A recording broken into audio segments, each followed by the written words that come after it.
Hello, YouTube. Welcome to the channel. This is Seahawks First and 12. It's my tiny new channel, and I enjoy the Seahawks. We're going to talk Hawks, and just to give you a little background on myself, my name is Ryan. I coached high school and junior high football for 18 years. I played high school football, not college or anything. I played golf in college. I have a lot of experience with teaching young kids, high schoolers, lots of coaches clinics. I worked with the Seahawks one year on getting a youth football team down to the stadium and meet some of the players. Peyton Manning was there. It was quite a while ago, but it was super cool. I worked with Paul Johns. If you guys remember Paul Johns, he was a receiver for the Seahawks in the early 80s. Really good guy, great guy. He sat in the bleachers and watched a game with me. Super cool. I don't know if he still works there. This was like 2001, 2002, something like that.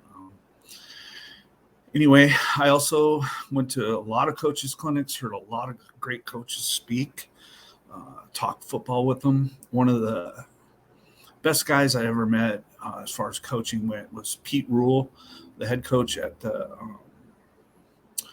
Carolina Panthers.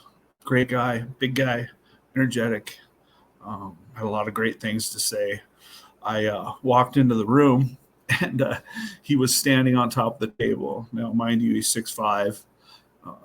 It was quite a sight. It was fun. So I wanted to, that's a background on me, but enough about me. I like to talk Seahawks, so let's do that, okay? Now, today I want to talk about the quarterback situation. It's been a lot different lately, the past few months, I should say.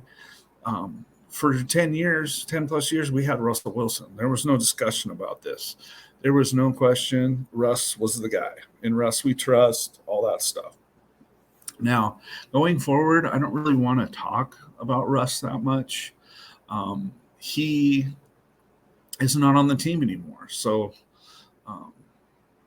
there's no reason to, I don't think, if you're talking Seahawks. People get emotionally attached to him. He was a great player, all that stuff, good guy.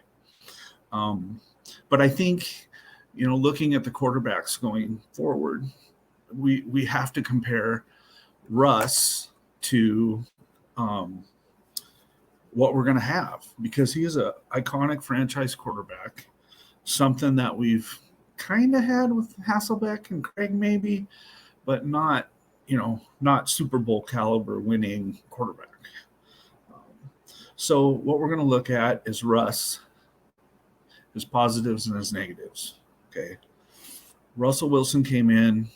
He was young. He was bright. He's energetic. He's smart. He had a drive, which I'm sure he still has. He had a strong arm. He was mobile, accurate. He throws on the run. Like, I remember when he was a rookie and he was doing the bootlegs and crazy stuff and throwing on the run. I mean, he's right there with Joe Montana as far as rolling out, throwing on the run, and being accurate. Strong arm, which you can't really teach that stuff. You have to have innate physical ability, that God-given ability to do stuff like that. He was our franchise quarterback, and he was clutch. Now, this is super important because there's not a lot of quarterbacks that are clutch. Okay, you can get some really good quarterbacks. Let's say Tannehill from the Titans. He's really good. They got a really good team, but he's like above average. He's like really good, but not, Tom Brady-ish, Pat Mahomes. Russ is very, I don't know how you'd put it, like he's very kind of wild as he got older, but he was clutch. Every time we were behind or tied or whatever it may be, most of the time he's going to get you down there and you're going to win that game, which is like one of the top traits in a quarterback that me, myself as a fan and as a coaching mind, want to see that from a quarterback. Are you going to be clutch? Now, the last few years, I think things have kind of changed. From what I've heard from the grapevines, Pete Carroll wanted Russ to really kind of go forward and start learning a little more. Get rid of the football was a huge one. I know for a fact that Pete wasn't real happy with the way he held onto the ball. He has the most hits in the NFL last few years. That's why he holds onto the ball. His pre-read, his pre-snap reads were not ideal, I don't think. I mean, he had a hard time checking into the right play. And I think that's one of his downfalls. And I think that's one thing that was kind of frustrating. As he got older, he had trouble scrambling like he used to when he was young. But don't get me wrong, he's a great quarterback. I loved watching Russ. It was exciting. We won a lot. And there's something to be said about that.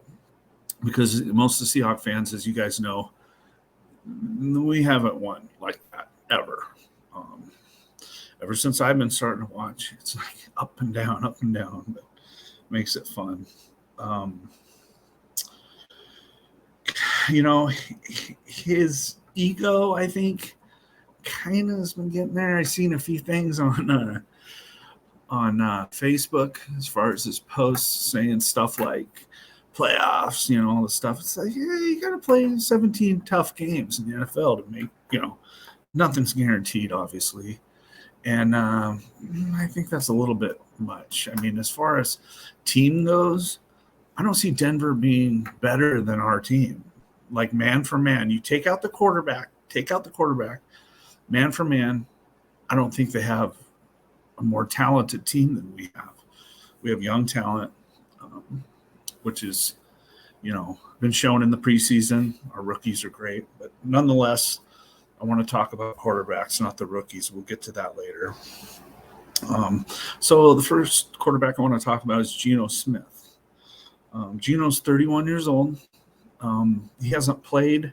Last year he had a few games, but he hasn't played a full season since pretty much his rookie and second year. Rookie year was okay. He had like 3,000 yards. I believe the Jets were 8-8. But he's been a backup. He's been a good backup. And his game is really confusing to me and kind of frustrating. He doesn't make many mistakes, but it's just his pocket presence. It kind of bothers me at times. Sometimes he drops back, he makes a couple reads, he throws a nice, accurate, quick ball, quick release, and you're like, wow, looks really good. And then other times, it's like he's lost in the pocket. He's holding on to the ball. He's like kind of half double pumping and just like turning the wrong way and not reading the pocket.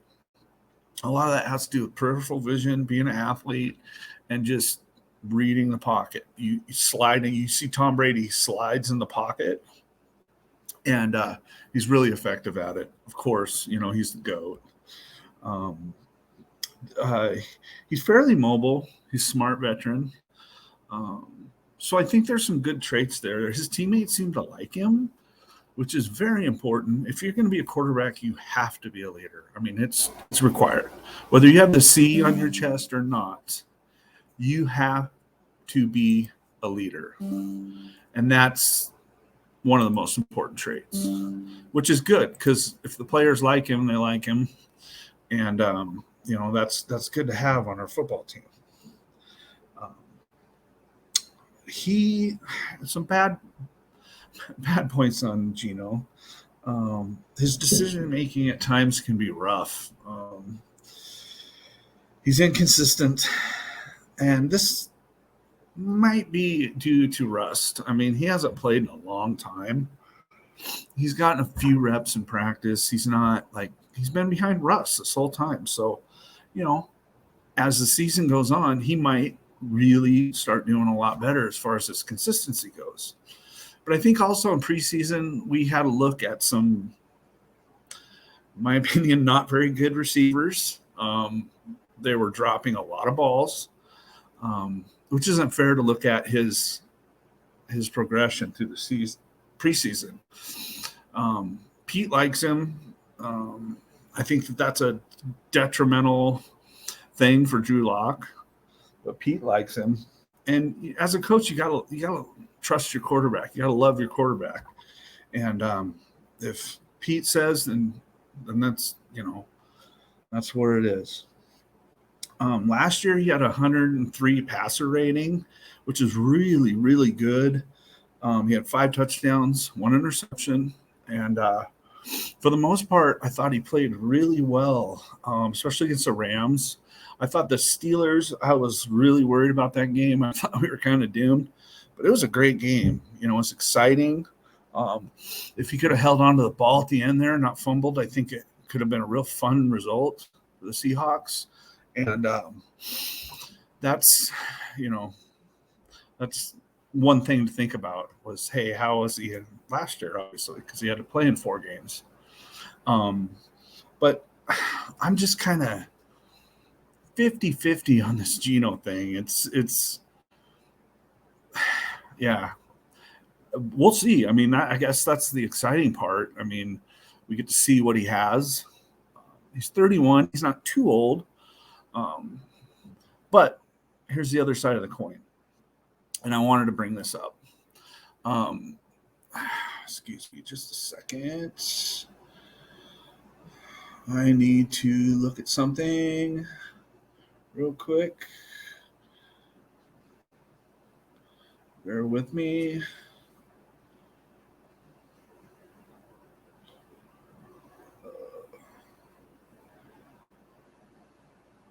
Okay, thank you. Sorry about that. Drew Lock, the other side of the coin. Now, he's 25. This is his 4th year, I believe, which he was young coming out, young. And one thing that I think he's kind of got a bad beat, as I say in poker. He has, he went to Denver, and Fangio was a defensive coach. I think their team was pretty lousy. Well, they were. And, here's a new guy with a defensive coach. Every year he had a different offensive coordinator. He came in, and his rookie year, he looked great. So you see the flashes of talent. And talent is half of your problem. But but half of what you need, obviously, in the NFL.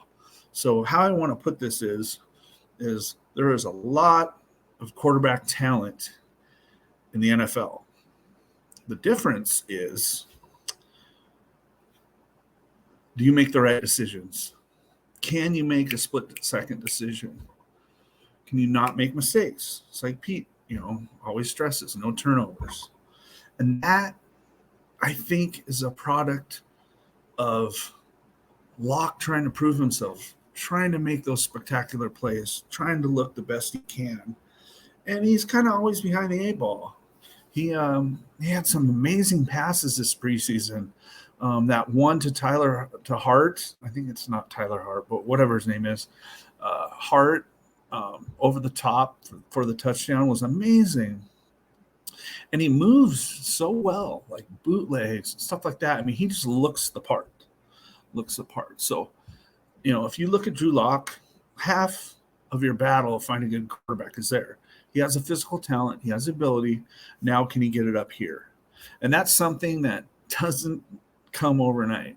So if you could take 6 games or whatever his rookie year, yeah, great. But he's never had a passer rating over 80, I don't think. So, that makes it tough. But he's only 25. So I would hope that we would hang on to him to create some competition and see what he's got. Maybe if he gets the confidence and the knowledge and the time, he could be really good. You never know. But he can make all the throws. He definitely looks the part.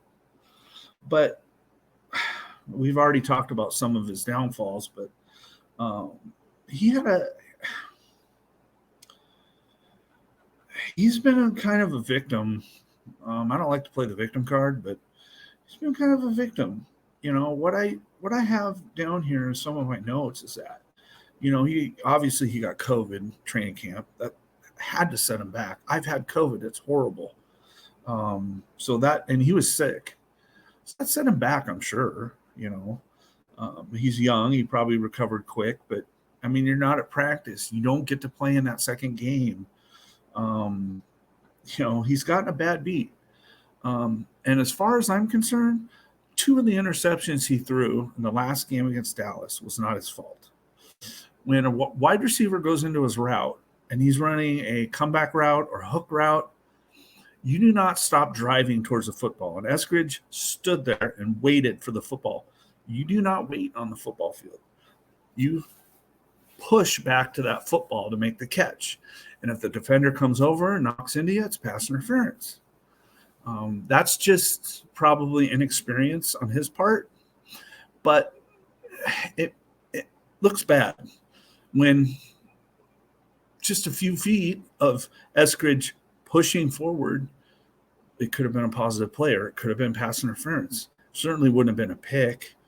And that you have to think of those things. The other pick went right off the guy's chest or arms or whatever, popped in the air. And by the way, as a side note, I would like the NFL to change the rule that if the ball is deflected and it's in the air, hanging, like that stuff, that should be a team interception. It shouldn't go to the quarterback because it's really not his fault. You hit a guy in the chest and it was bouncing off into the defender's arm. I mean, there's nothing you could have done about that. But, nonetheless, unfortunately, Pete loves Geno. And I think that Geno had a leg up this whole time. I think Geno was Pete's guy from the beginning, which is fine. I get it. He's had years with Geno. But that didn't help Drew Lock in his case to make starting quarterback. But another thing that's kind of exciting about Drew Lock is that he's exciting. He can throw the ball. He can do all the things. So the main thing with him is you just got to limit his mistakes. And I know that's been an ongoing process and it's been tough in Denver. But let's face it, Denver does not have the same coaching staff we do. I think we have a much better coaching staff. If you look at our coaching staff on the Seahawks website and you read about some of their backgrounds, they have had some, like Smith, the assistant head coach. I can't remember his first name, older guy, but he has worked with some phenomenal players, phenomenal quarterbacks, and had success wherever he's went. Great coach. So give him some time. Maybe by the end of the year he can come in and play 4 or 5 games and see what he's got. So, going forward, I think that the quarterback room is going to be interesting. Now, we have a ton of quarterbacks coming out next year in the draft. I think it's tough, you just never know. You never know. But what it all comes down to is intangibles.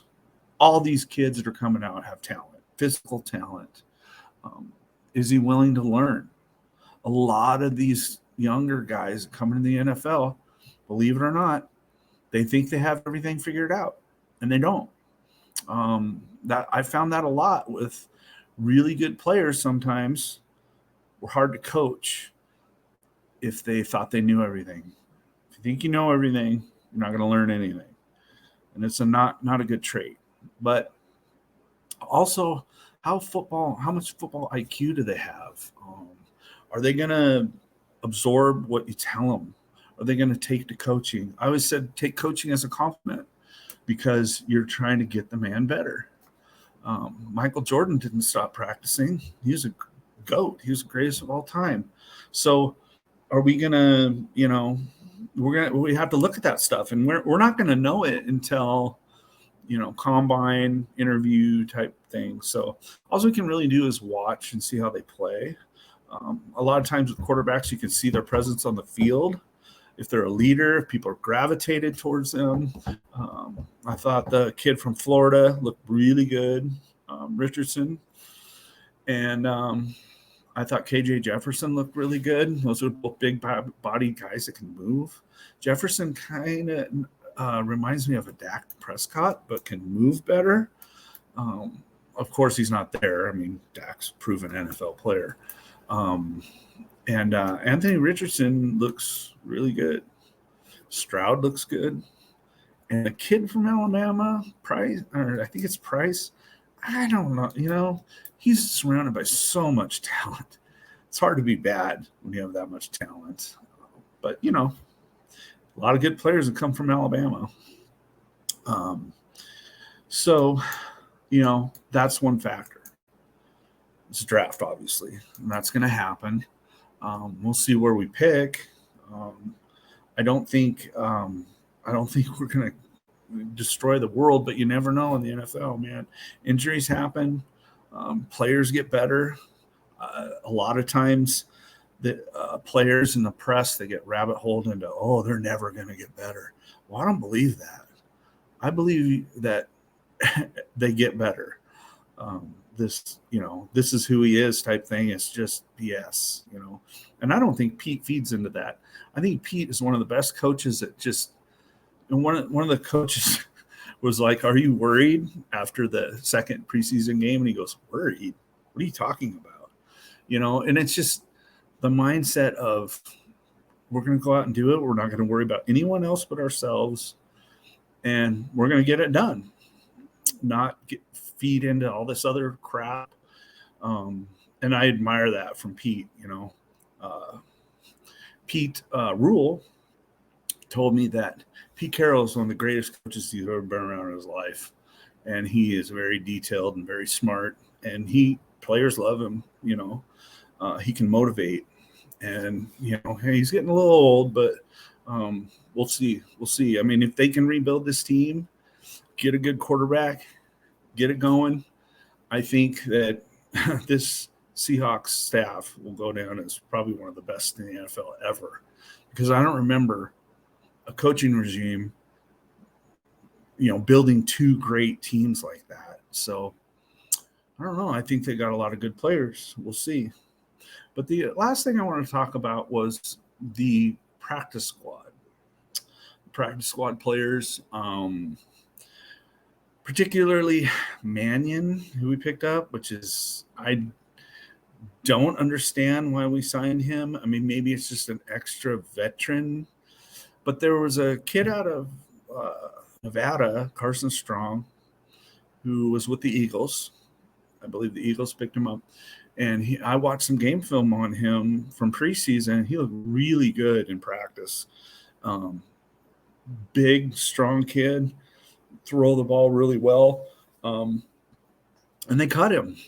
And I was really disappointed that we didn't try to get him. I mean, maybe we did. The waiver wire is weird as far as who gets who first. I don't even know if he got picked up. Someone said that New Orleans may have. I don't know. But that's a guy that you could keep on your practice squad. You could keep him around for 3 years and just see. Just like now you got Drew Lock. You have, Geno for the time being, but you have Drew Lock, Carson Strong, two young talents that can develop. And who knows? I mean, you just don't know. I mean, you look at Kurt Warner. He came from indoor football.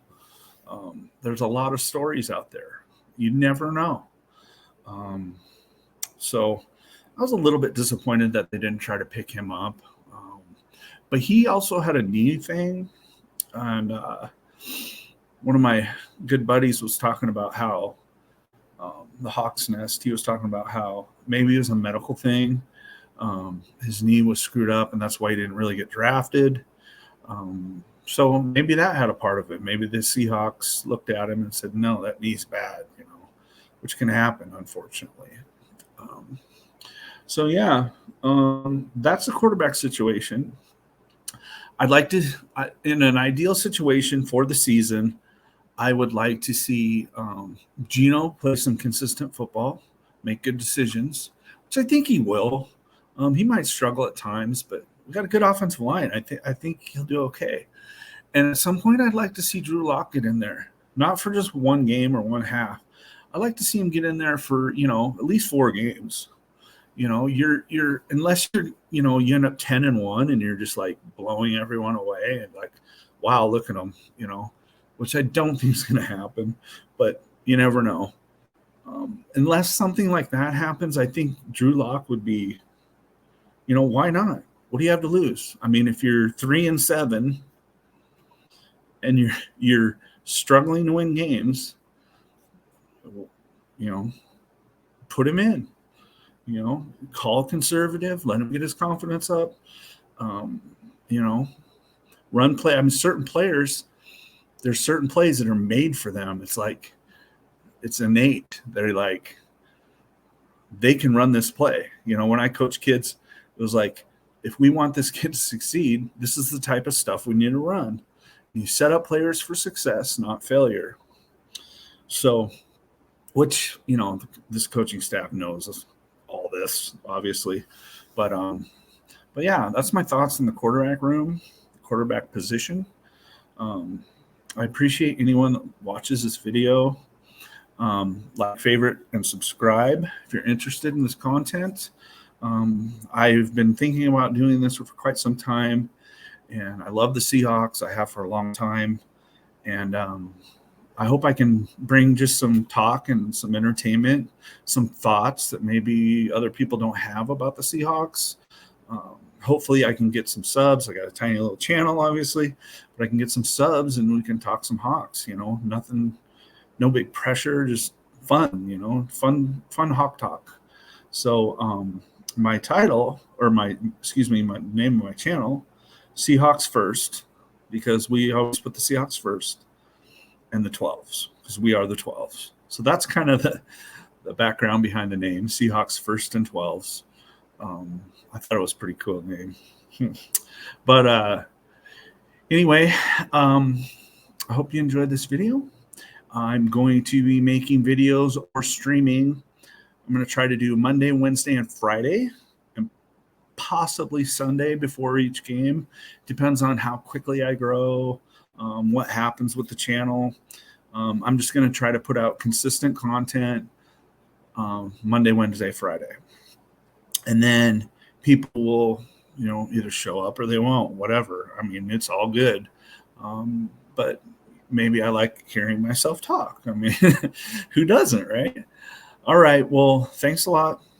Like and subscribe if you enjoy this content, enjoy this video, and go Hawks.